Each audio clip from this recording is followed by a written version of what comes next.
সমনি কামেল মাদ্রাসার প্রিন্সিপাল ইসমাইল শাহ হুজুর এবার বিরুদ্ধে মামলা হয়েছে, বাস বাঙ্গালাইছে। কি বাঙ্গালাইছে?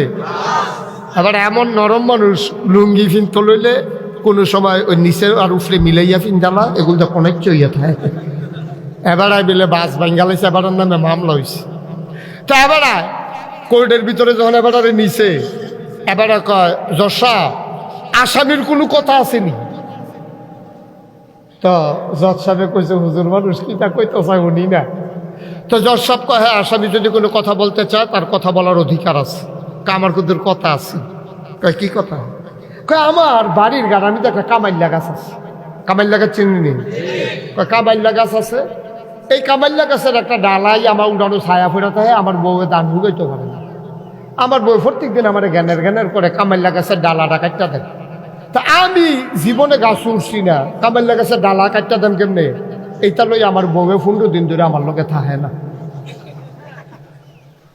কয়বার 15 দিন এতদিন ধরে কইতাছে একটা কামাইল্লা গাছের ডালা কাটতো, এই বেটার লোকের সংসার কইরে কি না কইরে কি, ওর বাচ্চা কাচ্চা হয়ে গেছে, হালাইয়া তো যাইতাম পারতাম না। আপনার জায়গা সামনে থাকে না, আমার জায়গা আমি থাকি। কইয়া সেটা 15 দিন ধরে আমার বউয়ের লোকে আমার দেখা। জজ সাহেবকে বলেন কি? হ কামাইল্লা গাছের ডালা কাইনা দেখে আমার বউয়ে থাকে না আমার লোকে। সকলে তো হাসাহাসি করতেছে, কাটাকাটি করতে আছে। জজ সাহেবকে তাই কয় জজ সাহেব কথাটা এই জায়গাতে বউয়ের লোকে থাকতাম পারি না, একটা কামাইল্লা গাছের ডালা কাটটা দিতাম পারি না দেখিয়া, আর হেই আমি বিলে বাস ভাঙ্গালাইছি।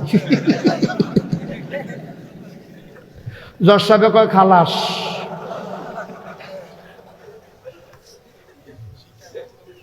সুবহানাল্লাহ কইতেন না? জোরে কইতেন না সুবহানাল্লাহ? কুদ্দুর চিন্তা করেন আব্বা, কুদ্দুর চিন্তা করেন। মনটা যা ধরে তা কইরেন না, মনটা যা ধরে তা কইরেন না ভাইও। থাকতাম না তো, এই কথাটি থাকবো। আমি মুশতাক ফয়েজ একদিন থাকবো না, আপনারাও থাকতেন না।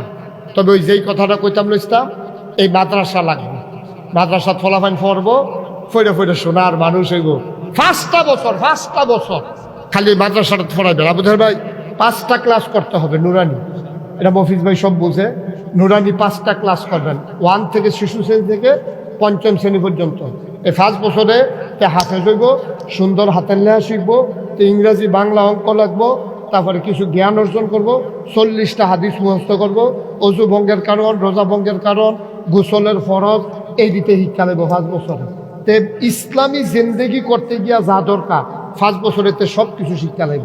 এরপরে তারে সাইরা দেন, তে গিয়ে টেকনিক্যালে পড়ুক, না হইলে কলেজও পড়ুক, তে গিয়া না হইলে ডাক্তার হোক, না হইলে ইঞ্জিনিয়ার হোক। তে 5টা বছর এখনো ফোরনের পরে তারে যা মন্ডায় ধরে তারে বানান। আমার এই এলাকার মানুষের কাছে আমার অনুরোধ, এখন অনেক হুজুর আবার কয় অন্তত একটা ফলা মাদ্রাসার দেন। আমি কই কিতা বুঝছেন নি? অন্তত একটা ফলায় জান্নাত দেন, আর বাহিরে সকলের জাহান্নামের আগুনও দিয়া দেন। এই কথাটা পুরো একরকম। একটা ছেলে মাদ্রাসায় দেবে কেন? আপনার 5টা থাকলে 5টা দিবেন। 5 বছর পরে ইয়ার ফলে ইঞ্জিনিয়ার বানান, ডাক্তার বানান, যা মনে ধরে তা বানান। তে যদি 5টা বছর মাদ্রাসা ফইরা যায়, তে আল্লাহ চিন্তা লাগবো, তে গোনা চিন্তা লাগবো, তে সোয়াব বুঝা লাগবো, হালাল চিন্তা লাগবো, তে হারাম চিন্তা লাগবো। ও আরো সহজ করে কই, হ্যাঁ আপনি সকালবেলা মুলার দ্বারা দিয়ে হুটকি দিয়ে ভাত খাইছেন, দুপুরবেলা আবু তাহের ভাইরা ভাত গুস্ত দিয়া বাসমতি চাউল দিয়া সুন্দর করে এ কুরমা দিয়া ভাত খাইছেন, রাইতের বেলা বিরিয়ানি খাইছেন, ঘুরতেন গেছেন, পরে শরীরটা যে লাড়া পড়ছে, একটা ঢেকুর বার হইছে, এটার ভিতরে কুরমা ফলার গন্ধ, গরুর গুস্তর গন্ধ, না মুলার দ্বারার গন্ধ? কেরে যদি সহালে খাইলো মুলা, এর মাইদি দিয়া দিতে কত টান খাইয়া লাইলো, কুরমা ফলাও খাইলো, গুস্ত খাইলো, বিরিয়ানি খাইলো, এরপরে মুলার দ্বারার গন্ধ কেড়ে কয় ও সহালে যেটা খায় শাসাইতে লই দে দেখ দেয়। সহালে যদি জীবনের শুরুতে তারে যদি কোরআন শিখাই দিতে পারো, তে ইঞ্জিনিয়ার হইলো, তে দেখ দিব কোরআনের দেখ, ঠিক কিনা? 5টা বছর খালি কোনো মতে পড়াই দেন। তে ডাক্তার হইলে তা ফরহেজগারি করে ডাক্তার করবো, ডাক্তারি করবো। তে যদি ডাক্তার ওই মাদ্রাসা ফরিনা ফলাটা ডাক্তার হইলে তে নর্মাল ডেলিভারির জায়গায় সিজার করতো না। ঠিক কিনা কও? এরপরে এই নর্মাল এই মাদ্রাসা থরিন না এই লোকে যখন অফিসে চাকরি করবো তে ফাইল আটকাইয়ে ঘুষ খাইতো না, তে কন্ট্রাক্টর হইলে তে বাঁশের বদলি রডের বদলি বাঁশ দিত। সহজ হিসাব, কোনো কঠিন ওয়াজের দরকার না। ঠিক কিনা কও? কারণ তে জানে দুনিয়ার বিচার বিচার না রে, আসল বিচার কার কাছে? আল্লাহর কাছে। ভাইও দিনের বেলা আপনারা যেমনি লোকজন আইয়া পড়ছেন, এটা একটা ক্ষতি করছেন আপনারা। ক্ষতি রইল ওই রহ, আমি ডেইলি মাহফিল করি রাইতে একটা, তখন দিনও যে আপনারা আইয়া পড়ে তো বাইনসহন কিতা করবো, আমার এই দিনও বেড়াইয়া নেওয়ানের একটা লাইন ইতিহাস কইবা। আপনি দিনও গেলেও যেহেতু লোক হয়, আপনি দিনও একটা করবেন না, অসুবিধা কি? কি যে অসুবিধা, এটা আমি না তার ভাই কি আছে। আমি এখন হুত্তালা ইসলাম, আমার যদি আবু তাহের ভাই কইতো 10,000 টাকা দেন আপনি মাহফিলে যাওয়ার লাগতো না, আমি খুশি মনে 10,000 টাকা দিয়া লাইলাম। এই যে ঘুমটা আমার চোখটা লাগিয়ে উঠছে, কিন্তু আমি দাইয়া ফরন লাগছে স্টেজ, এটা তো আমার দায়িত্ব। সুতরাং আপনারা আইসেন, ভালো হয়েছে। মাহফিল তো 32 বছর ধরে করি, মাহফিলটা ফাওড়া দিলে মাহফিলটার ওজন বুঝ জ্বালাই। আজ যার মাহফিলটা কদম দিয়ে মনটায় সাক্ষী দিছে, তোমাদের মাহফিল আমার আল্লাহ কবুল করে নিয়েছে। এ কবুল মাহফিলটাতে এটা বোয়া এবারে দিবা তারে বা কলাইলা ফেলার তারে বা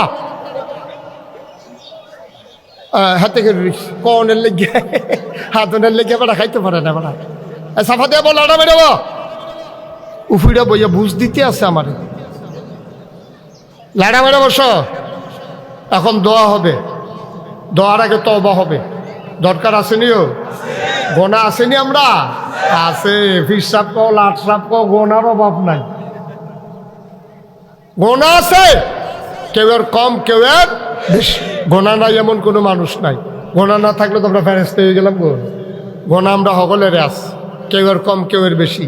আর যে গোনাডি মাফ করাইয়া গোনাডি মারো হালাইয়া আমরা শরীরটা ফাতলা সাতলা করে লাড়া সারা দিয়ে রাজ্য হইতালাম। গোনা সারা রাইতে যদি মইরা যাই তুমি কবরে গিয়া দেখবা মাটির কবর মাটি নাই, মাটির কবর জান্নাতের টুকরা হয়ে গেছে। সুবহানাল্লাহ বলবেন। আল্লাহ যেন কবুল করে সবাই কোনা আমিন।